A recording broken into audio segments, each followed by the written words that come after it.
Welcome to the Power of Purity podcast, the show that empowers men to experience their sexual gift in a healthier way. Now here's your host, Tony Ingrassia. Hey guys, welcome back to the Power of Purity podcast. I really appreciate you being with me today.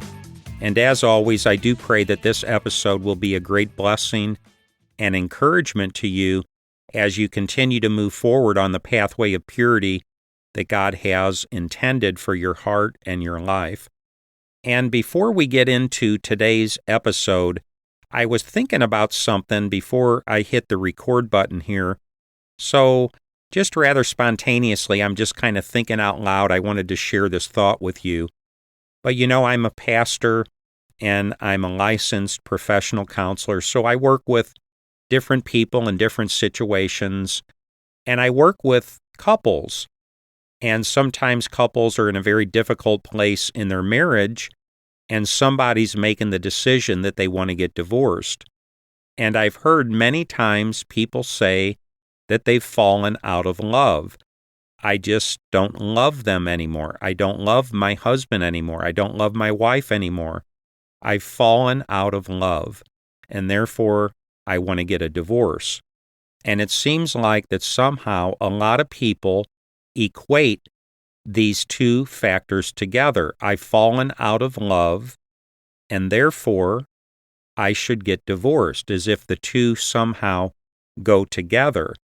And my personal opinion is that these two factors do not need to go together, and that one does not necessitate the other.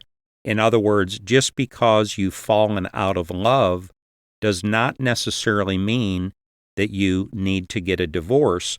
And in fact, I would suggest if you've fallen out of love, the remedy to your dilemma, the solution to your problem is not divorce. It's not to get divorced. The solution is to fall back in love again. So let's do some work.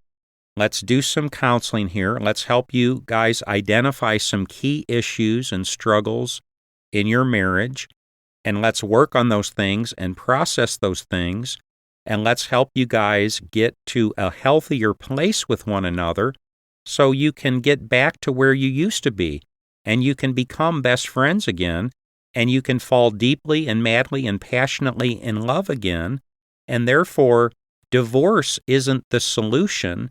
The solution is to work on the issues and the problems so that you can move forward in your marriage the way that God always intended you to do. And I'm using that as a metaphor for, in a way, what I'm trying to accomplish through this particular series of episodes. As you know, I've done 2 series back to back. The first one was entitled 10 Things That Every Man Should Know About His Wife When It Comes to Sex. And the second series, this present series, is entitled 12 Things Every Wife Should Know About Her Husband When It Comes to Sex.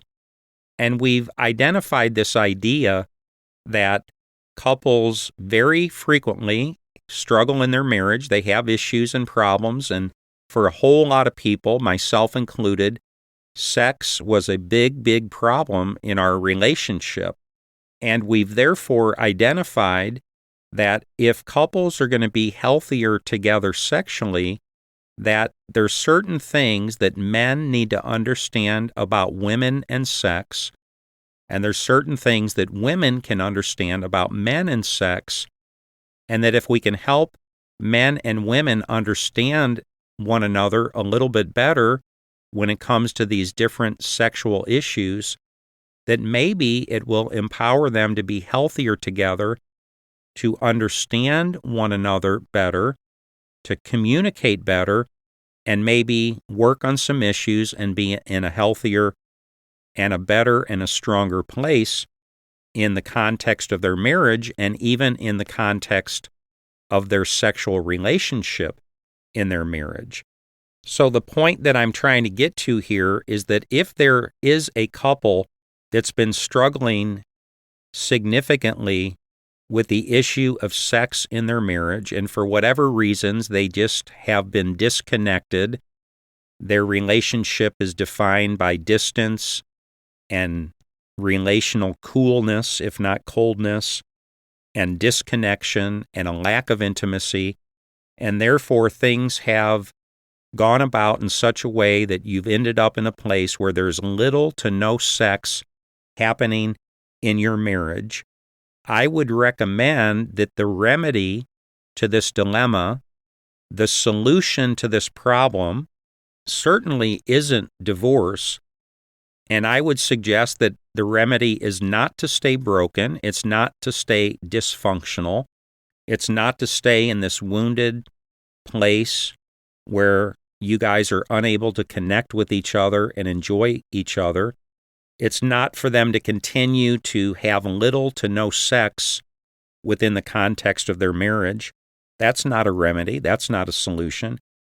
It's not for either one of them to continue to act out sexually and find sexual expression and find their orgasms apart from one another. Since they don't have sex together, maybe one or both of them is expressing their sexual gift apart from the marriage. And I would suggest that the remedy is not for them to continue to remain in the place of brokenness and dysfunction where they probably lived for way, way too long, for whatever reasons. And instead, the solution has something to do with this couple looking at themselves, looking at their marriage, and being willing to do the work that's going to be necessary for them to identify some key issues and to process some things and to work through some things and to understand some things and to communicate with each other. And let's work on this thing to get you guys in a healthier place so now you can be healthier together and you can enjoy one another and you can enter into sexual intimacy with one another the way God always intended it to be. So let's work on the solution and the remedy to the dilemma. And therefore, I just believe that people don't have to continue to stay in the broken place where they've been. And by God's grace and mercy and the resources of God and God's kingdom, we can move from where we are to where God wants to take us, and things can get better. Things can be healed, and we can experience redemption. Thanks be to God. And with that being said, you guys, it brings us to today's episode where we continue with this present series, which I've entitled 12 Things Every Wife Should Know About Her Husband When It Comes to Sex. And we've now covered the first 8 principles. And in the way of quick review, Principle 1, your husband gets tempted in this highly sexualized world. Principle 2, your husband's body has a sexual rhythm. Principle 3, it's hard for your husband to live without sex. Principle 4, your husband would like you to have sex with him. Principle 5, your husband would like you to want to have sex with him. Principle 6, your husband would like you to initiate sex with him on occasion. Principle 7, your husband would like to have more sex with you. And Principle 8, your husband would like to have passionate sex with you. And that brings us to Principle 9, where we continue today. And Principle 9 is this: your husband would like to have sex with you in a variety of ways. And let me try to explain to you what I mean by this principle. And there might be several different ways to state this same point, such as saying that your husband wants you to be willing to experiment sexually. He wants you to be willing to stretch yourself sexually. And a good metaphor here might be what happens when you blow up a balloon. As you blow more and more air into the balloon, it begins to stretch, right? And as a result, it gets bigger and bigger in order to accommodate the additional air that you're introducing into the balloon. And in much the same way, the size of your sexual self or the size of your sexual frame of reference or repertoire can grow and expand as you become willing to experiment and to be curious and to be playful and to be willing to try new and different things. And I like the metaphor of the Indian, because if you were an Indian in the old days and you were going to go hunting, I would recommend that you bring more than one arrow in your quiver. I can only imagine that an Indian, of course, would bring at least 10 arrows, maybe 12 or 15 or even 20 arrows or more in his quiver. That way, you shoot an arrow, you lose it, or one breaks, you've got other arrows to back you up. And in much the same way, I'd suggest that the more sexual arrows that a couple has in their love-making quiver, the spicier their love life's going to be, and the less routine, and the more creative, and the less boring, and the more interesting and exciting. I mean, if you really think about it, who wants a love life that's boring? Who wants a love life that's predictable and mundane and routine? The same thing every single time, the same thing, the same way, every single time. So what this means is that for a married couple, hopefully both the husband and the wife might want to consider the possibility of stretching themselves. And what I'm betting on here by this point is that if I'm a betting man, I'm betting that the average husband would like to stretch the balloon, would like to put some extra arrows in the quiver, would like to be creative and spontaneous and playful and experimental. And therefore, I'd suggest that maybe a married couple could consider the possibility of being a little bit daring and a little bit creative and maybe a little bit bold and willing to try some new and different things. So I would encourage married couples to be playful with each other, to be curious, to be willing to explore, and to be willing to try some new things, to be willing to expand yourself like the balloon, and even be willing to laugh at yourself if you try something new and it doesn't really work out or it seems pretty silly, because who cares? Because it's just the two of you having fun and being creative and enjoying and delighting in one another and being free with one another.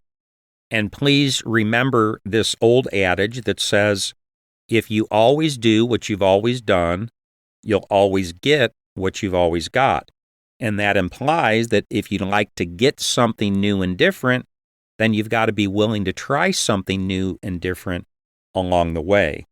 And if you'd like to get something new, and if you'd like to grow and expand and develop and progress together in the expression of your intimacy and joy with one another, then please consider the possibility to challenge yourself to experiment with some new ideas and techniques.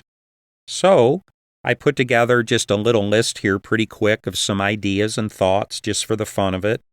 And maybe you've thought of some of these things, and maybe you've tried different things, but I'm just kind of throwing them out there, and you probably have a whole lot of ideas that would be intriguing and interesting to me if I could hear your list of ideas.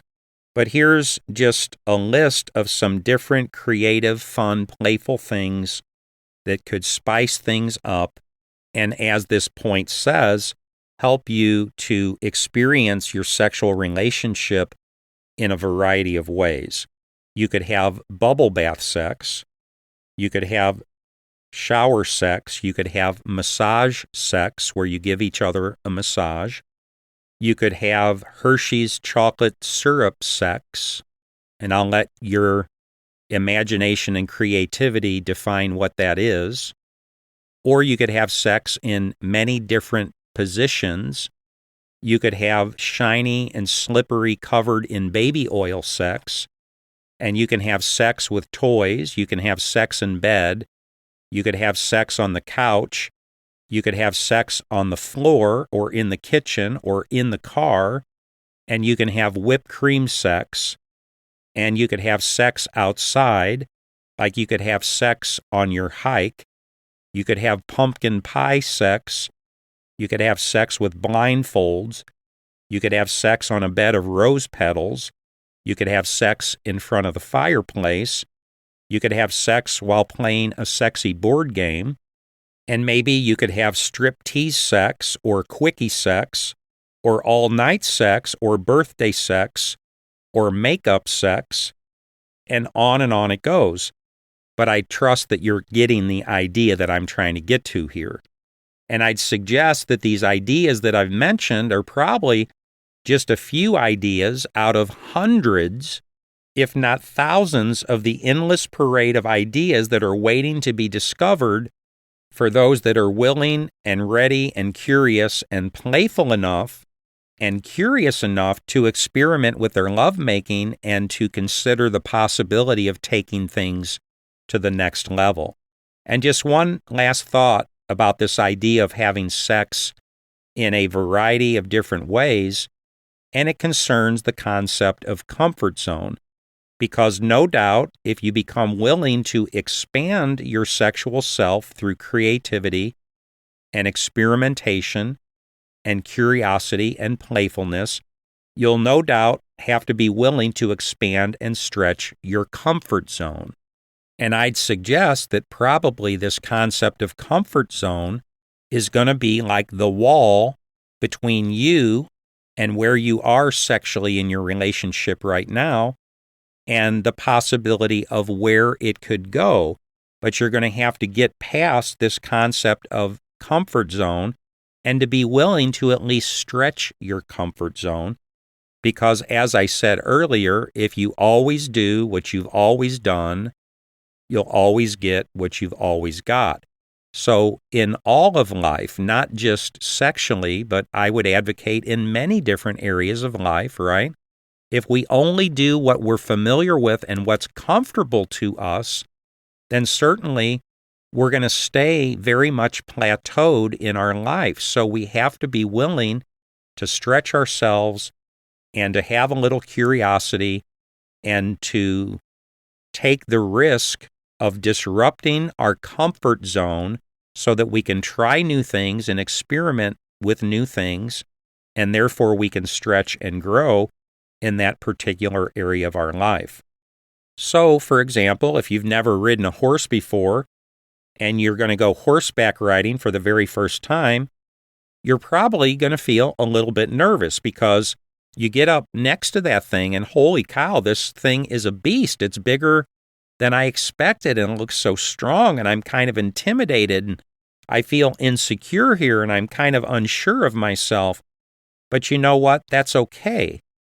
And it certainly doesn't mean that you shouldn't get on the horse and give it a try. And hopefully you're willing to try something new and to stretch or to challenge your comfort zone.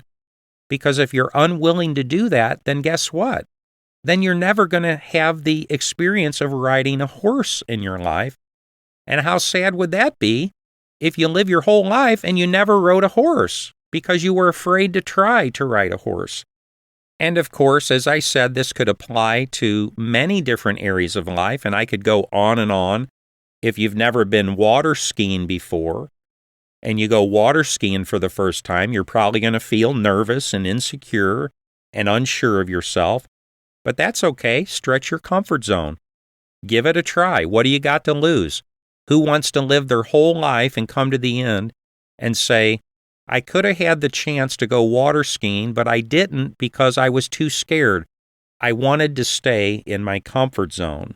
So the fact is, for you and for me, for everyone, is that if you're going to be a person who's growing and changing and progressing and learning new things, then you're going to have to face your insecurities and push through your insecurities and overcome your insecurities so you can continue to grow and change into the person that you're seeking to become. So I would just encourage you to be willing to explore, be willing to stretch your comfort zone.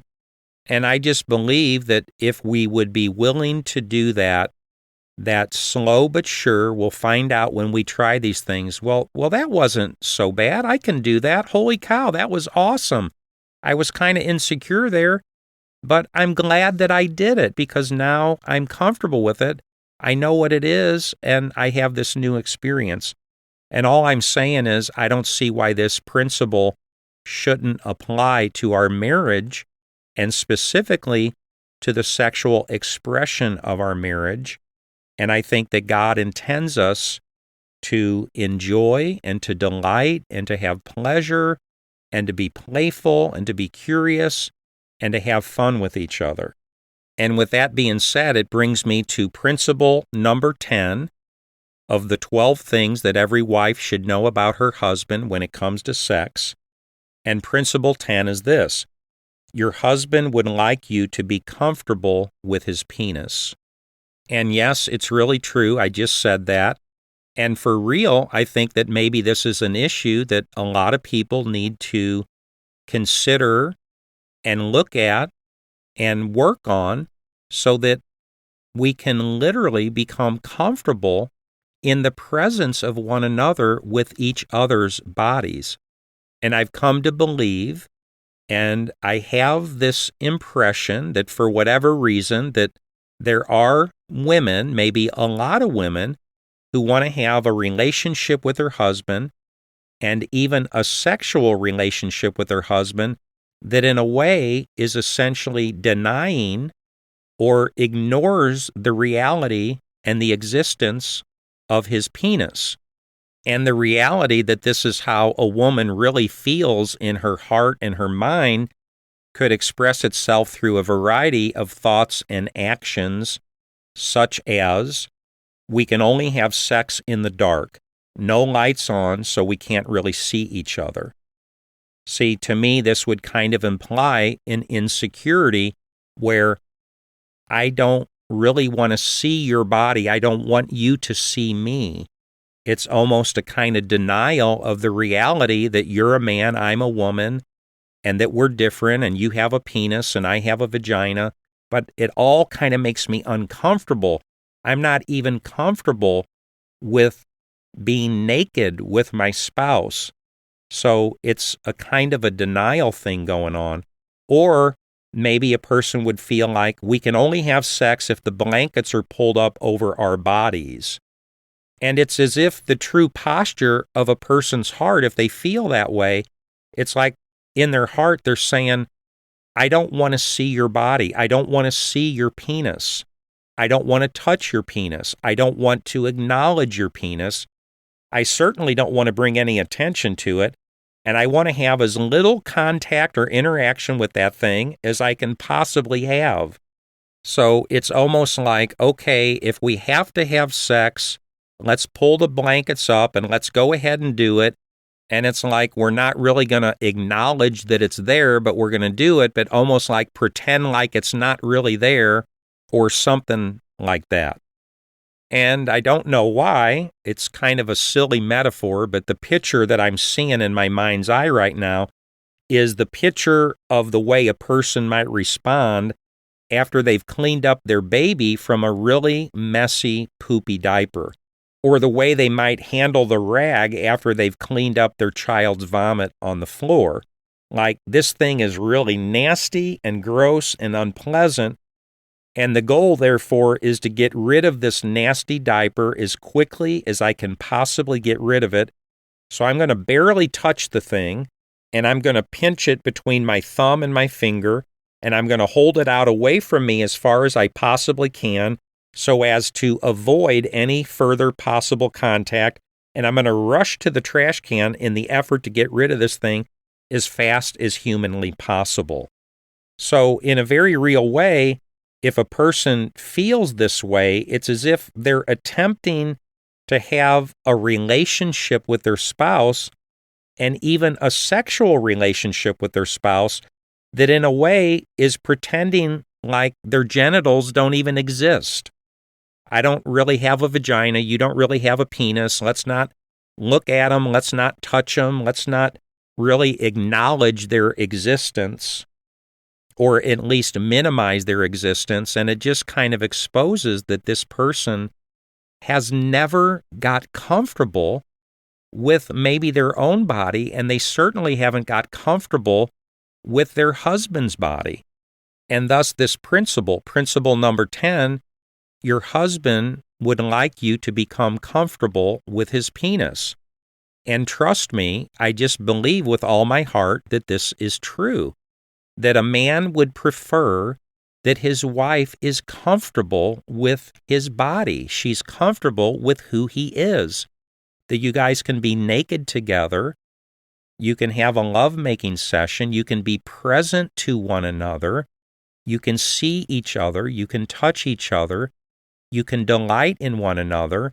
You don't have to recoil. You don't have to feel like this is gross or nasty. And that you can just enjoy each other and take pleasure in one another. And I just really believe that this is what God intends for us in the context of our marriage. And I will dare to say this, that if there is a woman that feels this way in her heart and kind of therefore treats her husband this way, and that this is the attitude that she has toward her husband's penis, I can promise you that he notices that, and if I'm a betting man, I'm going to bet that it bothers him, and it hurts him, it probably confuses him, and disappoints him, because I can pretty much guarantee you that your husband has a very personal and intimate relationship with his penis. And he likes his penis very much, and it's really, really important to him. And therefore, no doubt, he would like you to also like his penis, and for his penis to be important to you also. It's like when you have two different best friends, and your two best friends don't know each other, so you want your two best friends to meet together and introduce them so they can become best friends also, and now all three of you can be best friends together. And I touched on this earlier in this series of episodes, but it's just this idea of gender, that for a man, his sexual identity is at the epicenter of his self-identity and who he is. And therefore, it's like if he's being rejected by his own wife in this area of his life, and she can't even accept that part of him, I just have to believe that it's going to be kind of hurtful and a very deep and profound rejection that this man would feel. Almost as if she's saying with her actions and her presence, if not with her words, I'm not really comfortable with you, and I don't really like you. I certainly don't like that part of you, and I don't accept you, and I'm therefore kind of rejecting that at the most obvious place of your maleness and your masculinity. I just don't want to acknowledge it. I don't want to look at it. I don't want to touch it. I'm not comfortable with it.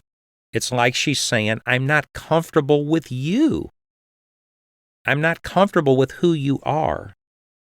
So what I would recommend, ladies, is that you truly acknowledge and accept your husband's penis. Make friends with your husband's penis. Please stop avoiding it and pretending like it doesn't really exist. See it, touch it, get comfortable with it, get acquainted with it, get to know it, and accept it as a very real and non-negotiable part of who your husband really is. And accept the reality that when you signed up for your husband, you signed up for the package deal, and the package included both your husband and his sexuality and his penis. And you can't have one without the other. And then, ladies, if you'll give me this liberty, I'm going to take it even one step further. Rather than just accepting and getting acquainted with your husband's penis, I'm going to highly recommend that you actually learn to enjoy it and delight in it and look forward to spending time with your husband in this way and embrace it as the one penis on planet Earth that God has blessed you with and that God has given you access to, and that God has blessed your sexual union with your husband. So this is something awesome. It's a gift that God has given you. It's a gift that God has given to every husband the body of his wife, and it's a gift to every wife, the body of her husband. And I just feel and believe very strongly that it's important that we see it that way. And if I had to choose a proof text here, I'd go back to some of the scandalous verses in Song of Songs that I mentioned earlier in another episode. But Song of Songs, chapter 4, verse 5 through 7, your two breasts are like two fawns, like twin fawns of a gazelle that browse among the lilies. Until the day breaks and the shadows flee, I will go to the mountain of myrrh and to the hill of incense. All beautiful you are, my darling. There is no flaw in you. And then Song of Songs, chapter 7, verses 6 through 9, how beautiful you are and how pleasing, O love, with your delights. Your stature is like that of the palm, and your breasts like clusters of fruit. I said, I will climb the palm tree. I will take hold of its fruit. May your breasts be like clusters of the vine, the fragrance of your breath like apples, and your mouth like the best of wine. And these passages go on and on like this in the Song of Songs, and it certainly doesn't sound to me like these lovers are grossed out in any way by one another's bodies, and quite to the contrary, they're deeply drawn to one another, and they appreciate one another, and they accept one another, and they're delighting in one another, and they're hungry for one another, and they relate to one another's bodies as a kind of delicious and magnificent banquet for them to delight in and to feast upon. And before I finalize this point, I'd just like to say that if for some reason you're in this place where hearing this particular point is just really difficult for you, and it's very difficult for you to acknowledge and accept and enjoy your husband's penis, as this point suggests, then I just highly encourage you to seek some help and some wisdom and some guidance and try to identify and understand, why do you feel the way you feel? Why do you feel this way about your body? Why do you feel this way about your husband's body? And is it possible that maybe you have some work to do? You have some things to look at and to process and to consider and to figure out, so that you can get to the place where you can be present to your husband.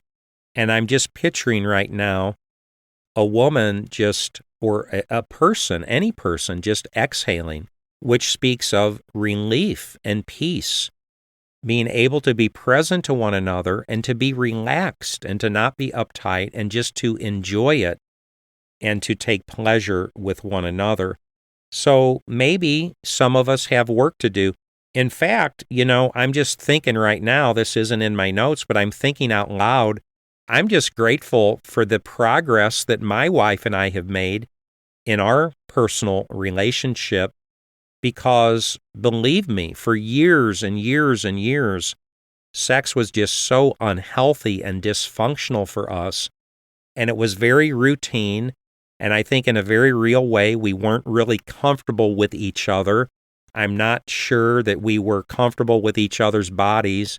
I certainly don't think my wife was comfortable with me, and therefore our intimacy was defined by kind of a tightness and a kind of a self-protection, and it was uncomfortable, and we certainly weren't understanding what it meant to be comfortable with each other, to be relaxed, to be able to delight in one another and take pleasure, and to have joy in our intimacy and our passion. So God has worked so deeply and powerfully in our hearts and our lives, and I'm not claiming that we're perfect or anything, but I do sincerely think that we are healthier than we've ever been. And I think we're more madly and passionately in love than we've ever been. And I just praise God for that. And I hope it's encouraging to you, and that if you sense maybe you have some work to do in this area, that you might be willing to do that work so that you can get in a better place and a healthier place in the context of your marriage and even the sexual relationship of your marriage. And with that being said, I complete Principle 10. It brings me to Principle 11, but I see from the clock that I'm way over time for this episode, so I'm going to go ahead and complete this episode here today. I thank you for being with me. We've now covered 10 of the 12 things that every wife should know about her husband when it comes to sex. I invite you to come back next week where we will continue with Principle 11, and I'll look forward to seeing you then. In the meantime, have a blessed week, have a blessed day, and continue to move forward in your commitment in your heart to obey God, to follow God, to seek God, and to be the person of purity that God is calling you to be. God bless you on the journey. I'll see you next week. Bye-bye now. Thanks for listening. Visit powerofpurity.org for more resources and information. And if this podcast has been helpful or encouraging, please invite a friend to listen. Until next time, remember, there's power in purity.